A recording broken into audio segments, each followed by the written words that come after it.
Salut à tous et bienvenue dans le podcast de Horizon Finisher. Alors avant tout, un immense merci. Grâce à vous, notre premier épisode a été un véritable succès avec plus de 450 écoutes. On a eu un classement, on était 6e sur Apple Podcast, on a même fait un pic à la 4e place dans notre catégorie. Franchement, c'est incroyable et c'est grâce à votre soutien, donc merci à tous. C'était un départ, on pouvait pas rêver mieux. Alors, pour ceux qui nous connaissent pas, ça fait que le deuxième épisode, donc on va représenter un tout petit peu ce qu'est Horizon Finisher.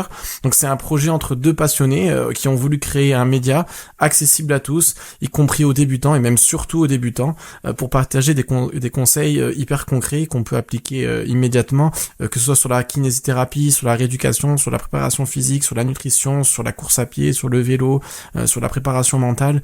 Par contre, on a eu beaucoup de messages pour nous demander quand est-ce que sortait le nouveau numéro. Du coup, on a décidé de changer un petit peu la formule. On va essayer d'adopter plutôt un nouveau rythme pour encore plus de contenu. On va passer plutôt à un podcast chaque semaine. Comme ça, on va pouvoir traiter plus de sujets et on va réserver le magazine exclusivement aux membres premium. Il sera publié tous les samedis, donc notez-le bien dans vos agendas. On va décaler la sortie du magazine au samedi. Ça vous permettra d'aller plus loin. Le magazine, il offrira un contenu encore plus approfondi et encore plus exclusif qui sera pas forcément traité dans le podcast, sauf pour cette édition-là parce que c'est une édition de transition. Voilà, c'est l'outil parfait pour ceux qui veulent approfondir, pour les curieux, pour ceux qui veulent aller plus loin, qui veulent approfondir les sujets qui ont été abordés et surtout prendre le temps de le lire tranquille le week-end. Donc vous pouvez vous inscrire dès maintenant. On a un lien qui est sur notre page Instagram. Donc merci encore pour votre soutien. Alors aujourd'hui, on va vous présenter le numéro 13 de Vision Horizon et cette fois-ci, on est en live avec Fufu. Salut Fufu, ça va ?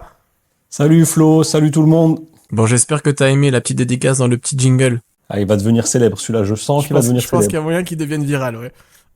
Bon, alors aujourd'hui on a un gros programme, on va parler de sprint, on va parler de sommeil et on a aussi reçu pas mal de demandes sur un ancien article qu'on avait sur le collagène. Je crois que c'était sorti sur le numéro 4 ou le numéro 5 de Vision Horizon. Donc vu qu'on a eu pas mal de demandes pour pouvoir le faire en podcast, on a décidé de vous le faire et on a préparé un petit édito un peu original sur le plaisir de courir et on a une petite surprise à la fin de l'épisode, donc restez bien jusqu'au bout. Et pour notre version premium, on a un dossier complet sur les carences en fer et l'entraînement polarisé. Il sera dispo directement dans la description de ce podcast. Ok, t'es prêt Fufu ? Go, go, go. Allez, Vision Horizon numéro 13, c'est parti.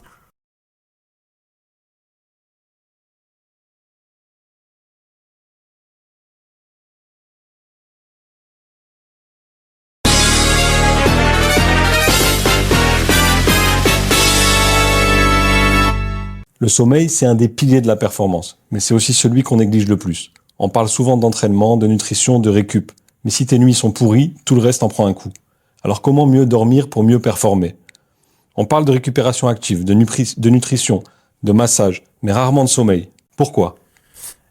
Déjà, on parle rarement de sommeil parce que c'est quelque chose qui est gratuit.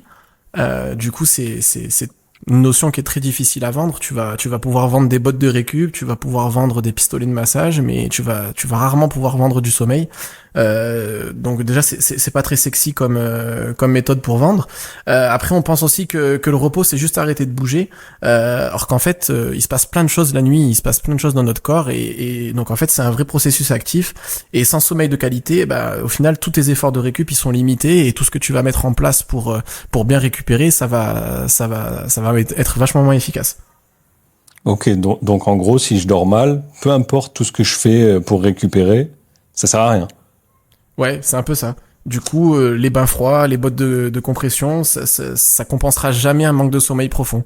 Et au final, quand tu regardes, on avait fait sur un numéro, alors du coup, à chaque fois, j'essaie de me rappeler le numéro qu'on avait fait, mais je crois que c'était dans les tout premiers, c'était peut-être le 3e. On avait fait une pyramide de la récup. On avait regardé un peu dans la littérature tout ce qui sortait sur la récup et tout ce qui était validé scientifiquement, et on s'apercevait que, au final, la base de cette pyramide-là, ce qui est le plus validé, en fait, c'est le sommeil. Tout simplement, quand tu finis une grosse course ou quand t'es pas bien à l'entraînement, bah commence par dormir et tu verras que du coup tout ton processus de récupération il sera meilleur. Ok, mais du coup, le sommeil, il répare quoi exactement? Le sommeil en fait, il va te permettre déjà de mettre au repos tes articulations. Donc déjà c'est la première chose. Ensuite c'est la nuit où on a la plus grosse partie des synthèses protéiques, c'est-à-dire c'est là où tes tissus ils se régénèrent le plus. C'est là où tu as la plus grosse production de collagène. Donc tout ce qui est, et sachant que les muscles, les tendons et la plupart des tissus mous, donc les fascias, tout ce qui transporte, qui transmet les forces, ils sont faits en collagène, donc c'est à partir de ce moment-là où tu vas commencer à resynthétiser tout ça et à refaire tes tissus. Après, on a aussi toute une partie au niveau des hormones. Alors moi, je suis pas moi, toi non plus, on n'est pas spécialiste du sommeil, mais c'est là où c'est la nuit où on a un pic d'hormones de croissance qui vont justement te permettre de stimuler la régénération des tissus. Et on a aussi une mise en stand-by, une mise en pause de tout le système nerveux. Et c'est là où on a une baisse du stress. Il faut savoir que, pour te faire simple, on a deux systèmes nerveux qui gèrent ce qu'on appelle les fonctions autonomes. C'est tout ce que tu contrôles pas dans ton quotidien. Ça va être ton rythme cardiaque. Ça va être ta tension artérielle, tout ça c'est géré par deux systèmes, et en fait c'est la nuit où on a le système du calme, donc ce qu'on appelle le système parasympathique, c'est un peu compliqué mais c'est comme ça que ça s'appelle, qui prend le relais sur le système du stress. Et en fait quand t'es stressé ou que tu es un peu en surentraînement, t'as le système du stress qui est toujours au taquet, et au final quand tu te mets à dormir, du coup tu vas avoir ce système là qui est supérieur au système du repos, et ça va être des gens qui vont avoir des insomnies, ça va être des gens qui vont avoir des petits réveils dans la nuit, ça va être des personnes qui vont serrer des dents, donc le fait d'avoir un bon sommeil, ça te permet vraiment de mettre ton corps au repos pour stimuler tous ces processus là de récupération et de régénération des tissus. Ouais, donc si je dors mal, en gros, ça veut dire que je laisse mon corps en vrac, en mode réparation incomplète, en gros. Ouais, voilà, exactement. Et du coup, une seule nuit de sommeil, ça peut modifier ta récup, et ça peut rendre une récup un peu bancale. Du coup, tu vas avoir par exemple moins de collagène qui va être produit, tu vas avoir du coup des tendons plus fragiles, tu vas avoir peut-être aussi une inflammation qui est non régulée, parce que les facteurs anti-inflammatoires, souvent au niveau du corps, ils sont sécrétés la nuit. Donc tu peux avoir des douleurs persistantes, et du coup, ça peut te générer des blessures. Donc si je fais une grosse séance, tu penses que je vais mieux récupérer avec un bain froid ou avec une bonne nuit? C'est ce que je te disais par rapport à la pyramide de la récupération. Le bain froid, ça peut réduire un peu l'inflammation, ça va t'enlever cette sensation de fatigue, mais c'est juste une sensation. Or que forcément le sommeil, tu vas vraiment diminuer l'inflammation. Pendant le sommeil, je t'ai dit, tout ton corps active tous les mécanismes de réparation, et du coup ça te permet de mieux récupérer. Ok. Et si je dors mal après un gros effort, je risque d'avoir plus de courbatures et plus de douleurs? Oui, carrément. En gros, moins de sommeil profond, c'est moins d'hormones de croissance, donc forcément, t'as une récupération musculaire qui est beaucoup plus lente. Pour te donner une ordre d'idée, ceux qui dorment moins de 6 heures, après un effort intense, ils ont à peu près 30% de courbatures en plus le lendemain. Donc ça te donne une idée sur l'importance du sommeil pour la récupération. Mais tu vois, moi j'ai déjà fait des bilans sportifs, même les kinés, on parle rarement de sommeil, alors que c'est hyper important au final. Oui, ouais, t'as raison. Le truc, c'est que déjà, c'est vrai que le sommeil, c'est difficile de le mesurer en consultation, et on se focalise énormément sur la charge d'entraînement, sur la technique. On va se focaliser sur tout ce qui est mécanique. On va essayer de comprendre pourquoi une articulation fait mal, quelle est la chaîne, tu vois, musculaire qui peut être la source du problème. Mais c'est vrai que moi, à titre personnel, en tant que kiné, c'est pas une question que je pose souvent. Est-ce que vous dormez bien? Tu vois, t'as tout un ensemble à prendre en compte quand tu traites quelqu'un, mais c'est pareil pour un sportif qui nous écoute et qui veut juste comprendre peut-être pourquoi il a mal. Ça, on le répète très souvent dans Horizon Finisher, c'est que une blessure, elle arrive jamais sur un facteur isolé. Tu vois, c'est bien sûr si tu fais 2000 mètres de dénivelé d'un coup, or que t'en fais jamais, il y a de grandes chances que ce soit à cause de ça que tu te sois fait mal.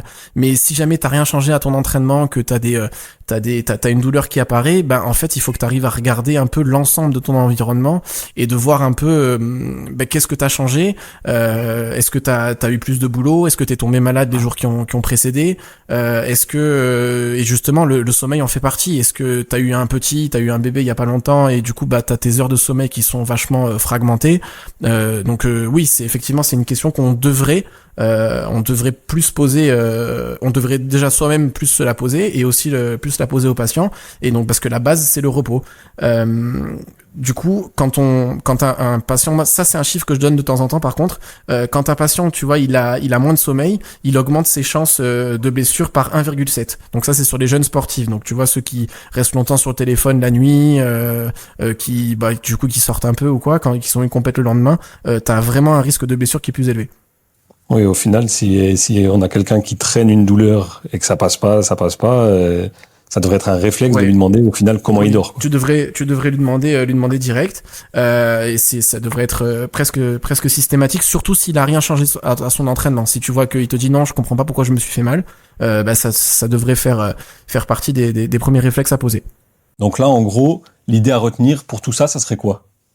Ça serait tout simplement avant d'acheter du matos qui coûte hyper cher pour récupérer, essaye de voir un peu ton sommeil s'il est de qualité. Après, il faut faire la différence entre un sommeil long et pas forcément réparateur ou un sommeil plus court mais de qualité. Donc il faut toujours privilégier la qualité. On dit en moyenne qu'entre 7 et 9 heures c'est bien pour bien récupérer, mais après ça dépend des gens. Et après une fois que tu as fait ça, tu peux voir pour optimiser ta récup avec d'autres choses. Bon, je pense qu'on a fait le tour pour cet article sur le sommeil. Alors maintenant, on va passer au prochain sujet. Et Fufu, pour commencer ce sujet, je vais te faire une petite devinette. T'es chaud? Toujours, les devinettes, j'adore. Alors, je te fais un cas clinique. Homme de 40 ans, un peu d'embonpoint, qui fait du paddle 1 ou 2 fois par semaine. Il est en train de jouer entre midi et 2. Petite balle qui tombe juste derrière le filet. Il démarre pour aller la chercher. Et là... Bim! Claquage! Exactement. Et c'est pour ça qu'on va parler du sprint. C'est une filière qu'on travaille très peu en endurance et par contre c'est une filière qui est très intéressante pour son côté explosif et son travail de vitesse. Donc on va voir pourquoi et comment intégrer un programme de sprint dans un entraînement, même quand on fait du sport d'endurance. On parle souvent de footing, de fractionné, de sorties longues, mais on parle jamais de sprint. Tu peux m'expliquer un peu pourquoi ? Déjà, souvent il y a une croyance qui est vachement répandue. On pense que le sprint c'est réservé soit aux plus jeunes, soit aux pros. Et en fait, on s'aperçoit que c'est rarement travaillé dans tous les programmes dans les programmes de course d'endurance. Après aussi, on se dit que la vitesse pure, souvent on pense qu'elle a pas un grand intérêt avec l'endurance, alors qu'en fait on s'est rendu compte d'après certaines études que tu vois, travailler des sprints de manière régulière sur des 10 secondes, sur des 30 secondes de sprint, ça augmente quand même pas mal la VO2 max et l'économie de course. Donc l'économie de course, c'est la quantité énergétique que tu as besoin pour faire un effort. Et c'est ce que je disais, c'est souvent un angle mort de l'entraînement, parce qu'il y a beaucoup de plans qui vont se concentrer sur l'allure, sur le seuil, sur les séances de VMA, donc de fractionné, mais on néglige souvent l'explosivité. Et pourtant, la vitesse pure, elle sollicite des fibres musculaires, donc des fibres rapides. Je reviendrai après pour vous expliquer ce que c'est. Et ça apporte quand même pas mal de bonus pour l'endurance. Ok, donc concrètement, même un marathonien, faire du sprint, ça a un intérêt pour lui. Oui, ça a un énorme intérêt. Donc déjà, quand tu vas sprinter, tu vas avoir une cadence de pas qui va être plus élevée. Tu vas améliorer ta technique de course parce que quand on sprint plutôt sur la pointe du pied et du coup, ça va te permettre d'avoir une amélioration de la foulée et tu vas en bénéficier même quand tu vas faire de l'allure plus lente. Tu vas augmenter ta VO2 max et ça va te donner un petit boost pour terminer sur certaines courses. Tu peux carrément, il y a une étude en 2006 qui a montré que faire du sprint de manière régulière, tu pouvais augmenter ta VO2 max de 6 à 8% en quelques semaines, donc c'est quand même pas négligeable. Et au niveau mental, le fait de sprinter, du coup tu vas casser ta routine, tu vas te sentir beaucoup plus explosif et tu vas te sentir vachement plus confiant quand tu dois relancer sur un trail ou que tu dois faire un petit, le petit sprint de fin de course pour gagner quelques places. Du coup tu vas pouvoir le faire. Et donc tu dis qu'on perd en explosivité, si on ne sprinte plus. C'est ça. Concrètement, il se passe quoi dans nos muscles? Alors, quand tu prends un petit peu d'âge, alors attends, faut pas vous vexer, mais quand on parle de changement de fibre musculaire, ça commence à peu près vers les 30 ans. Ça reste jeune, mais le corps commence à prendre un petit peu d'âge. Et tu vas avoir un changement au niveau des fibres musculaires. Donc, au niveau des muscles, on a deux types de fibres. On a des fibres musculaires de type 1. Ce sont des fibres musculaires qui sont plutôt réservées à des efforts d'endurance. Et on a des fibres musculaires de type 2 qui, elles, sont plutôt utilisées pour les efforts d'explosivité. Et ces fibres, elles sont présentes en proportions différentes dans nos muscles. En fonction du sport qu'on est habitué à faire. Et en fait, avec l'âge, tu vas avoir une transformation de ces fibres musculaires de type 2 vers les fibres de type 1. Et en fait, le fait de faire du sprint, du coup, tu vas entretenir ces fibres explosives et du coup, tu vas gagner un petit peu en puissance. Ceux qui sont sédentaires, par exemple, ils ont une transformation de ces fibres qui sont beaucoup plus importantes entre les fibres de type 1 et de type 2 que quelqu'un qui fait un sport d'explosivité. Donc, en gros, pour te schématiser un peu le truc, tu deviens un peu plus un diesel. Donc, ça va être un sportif qui est moins capable de faire des changements de rythme. Et donc, du coup, le fait de travailler du sprint, du coup, tu vas permettre à ton corps de recruter plus rapidement des unités motrices, donc un grand nombre de fibres musculaires, et pour pouvoir faire des efforts un peu plus en force. Et il y a un autre truc qui est hyper important, c'est que quand tu fais du sprint, tu vas travailler sur l'élasticité de tes tissus, c'est-à-dire l'élasticité, c'est la capacité de ton tissu à s'étirer et à se détendre. Ça te permet justement de travailler sur la souplesse. En fait, la vraie souplesse des tissus, c'est leur capacité à supporter un étirement. Et tu vois, il y a des études qui montrent que ceux qui font du sprint, ils ont une raideur du tendon d'Achille qui est beaucoup moins importante que ceux qui en font pas. Donc après, il y a aussi un autre type d'entraînement qui existe pour travailler sur l'élasticité, c'est la pliométrie. On avait fait un article dessus il y a quelques numéros et on pourra en refaire un si on nous le demande. Et donc en gros, quand tu fais du sprint, tu as un effet ressort, donc tu as un rebond qui est beaucoup plus intéressant et qui te coûte beaucoup moins d'énergie que quand t'en fais pas. Ok, et du coup, toi, comment tu l'intégrerais ce sprint dans les séances ? Pour moi, les séances de sprint, ça doit être des séances à part. Tu peux pas travailler sur du sprint en fin de séance après avoir fait de l'endurance fondamentale, donc du coup parce que déjà c'est deux filières différentes et tes muscles ils ont pas été préparés pour ça. Quand tu intègres du sprint, donc du coup tu fais une séance à part avec un bon échauffement. Tu peux commencer aussi à faire un peu de renfo pour bien préparer tes muscles avant de faire du sprint.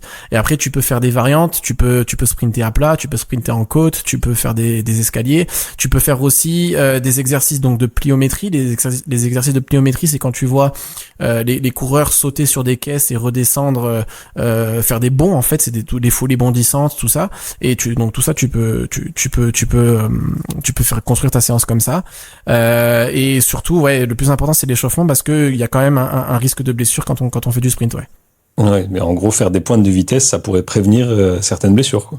Oui, alors du coup ça peut, quand t'es mal préparé sur ta séance, tu peux te blesser, mais quand t'es bien préparé, oui, effectivement, t'as un gros travail de prévention des blessures, parce que déjà tu vas travailler donc sur plusieurs choses, on l'a vu sur l'élasticité musculaire, et tu vas travailler sur un truc qui est hyper intéressant, et pour moi c'est à ça que ça sert un échauffement, et c'est à ça que ça sert aussi le travail de force, c'est que tu vas travailler ce qu'on appelle la coordination motrice, c'est-à-dire tu vas travailler la commande de ton muscle et ton cerveau, il va devoir recruter tes fibres musculaires hyper rapidement et du coup quand tu fais du sprint, toute cette vigilance musculaire après elle sera meilleure et du coup tu risques moins de te claquer si jamais tu dois faire une petite foulée ou un petit truc un peu plus rapide, du coup t'as moins de chances de te blesser.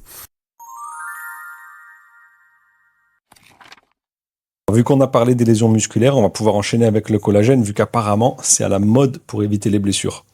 On a reçu beaucoup de demandes pour aborder ce sujet. D'ailleurs, si vous avez des sujets que vous avez envie qu'on traite, n'hésitez pas à nous le demander sur Insta. Du coup, toi, Flo, le collagène, qu'est-ce que t'en penses ? Tu penses que c'est le complément miracle dont tout le monde parle ? Le truc, c'est que il faut comprendre que les tendons, les muscles, les ligaments, ils sont composés les cartilages aussi, ils sont composés de collagène. Du coup, l'industrie du marketing, c'est très malin comme concept. Ils se sont dit, comme tout est composé de collagène, du coup, on va vendre du collagène en poudre. Comme ça va pouvoir on va pouvoir régénérer les tendons, régénérer les ligaments et tout régénérer. Sauf qu'en réalité, on se rend compte que c'est pas vraiment comme ça que ça se passe. C'est pas parce que nos articulations elles sont faites de collagène que le fait d'en ingérer, tu vas directement que le collagène que tu vas ingérer va directement aller là où il y a besoin. Ok, donc attends, t'es en train de me dire que tout ça, ça pourrait être du vent.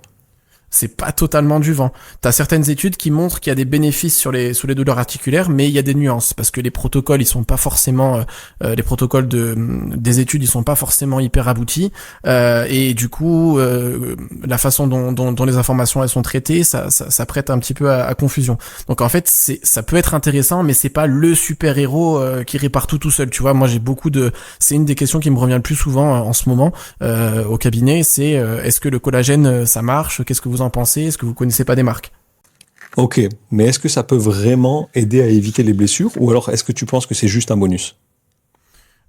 Seul, non, ça c'est sûr. Mais après, si tu le couples avec une bonne récup, avec un bon sommeil, comme on l'a vu tout à l'heure, un entraînement bien géré, une bonne alimentation aussi, pourquoi pas? Ça peut effectivement fonctionner. Ça peut aider aussi sur la qualité des tissus conjonctifs, tu vois, d'avoir des tissus conjonctifs un peu plus compliants, qui sont un peu plus souples.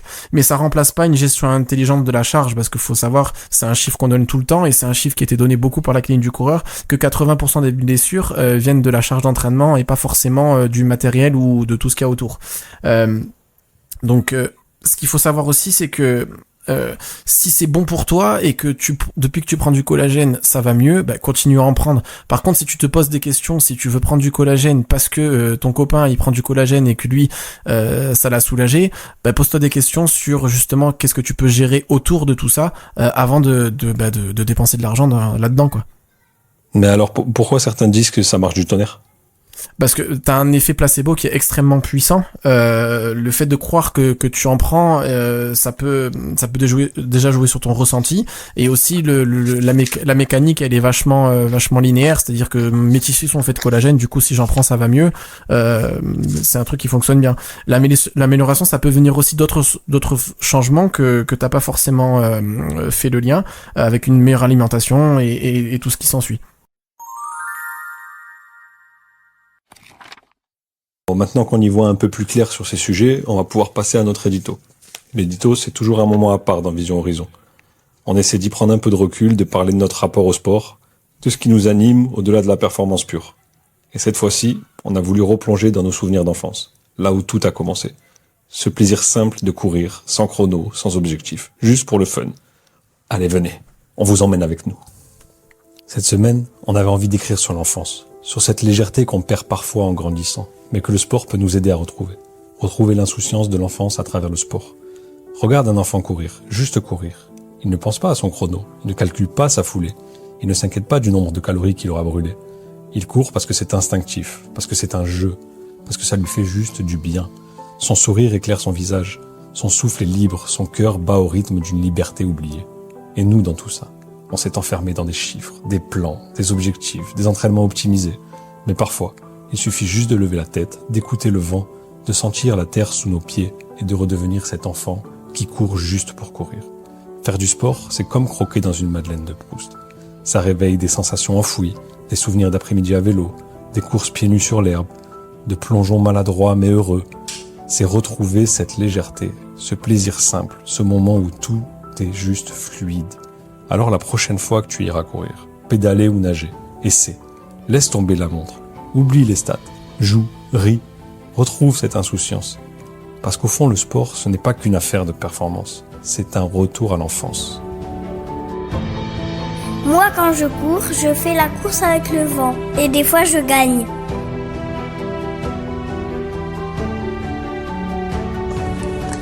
Moi, j'aime bien sauter dans les flaques d'eau. Et même si je suis mouillée, c'est rigolo.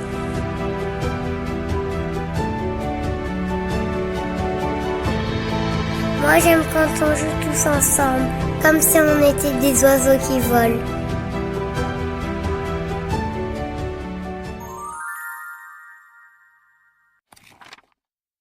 C'est déjà la fin de cet épisode, alors on espère que ça t'a plu et que t'as trouvé des infos utiles pour ta pratique. Si tu veux aller plus loin, la version premium sera disponible samedi, avec cette semaine un dossier sur les carences en fer et sur l'entraînement polarisé. Le lien il est en description, donc n'hésite pas à y jeter un coup d'œil. On voulait vous remercier pour vos écoutes, pour votre soutien et pour vos différents messages. Ça nous motive à fond pour vous proposer du contenu de qualité. Comme toujours, si vous avez des sujets que vous voulez qu'on traite, n'hésitez pas à passer nous voir sur Instagram et nous envoyer un petit message pour nous dire ce qui vous intéresse. Et je vais laisser Fufu pour le dernier mot. Merci à tous. Continuez de bien vous entraîner, de bien nous écouter, de bien dormir, de bien sprinter, de bien récupérer, de pas trop prendre de collagène. Collagéniser. Voilà, exactement. Et surtout, prenez soin de vous et on se retrouve dans 2 semaines pour le nouveau numéro de Vision Horizon. Et en attendant, comme on dit chez nous, la baillette.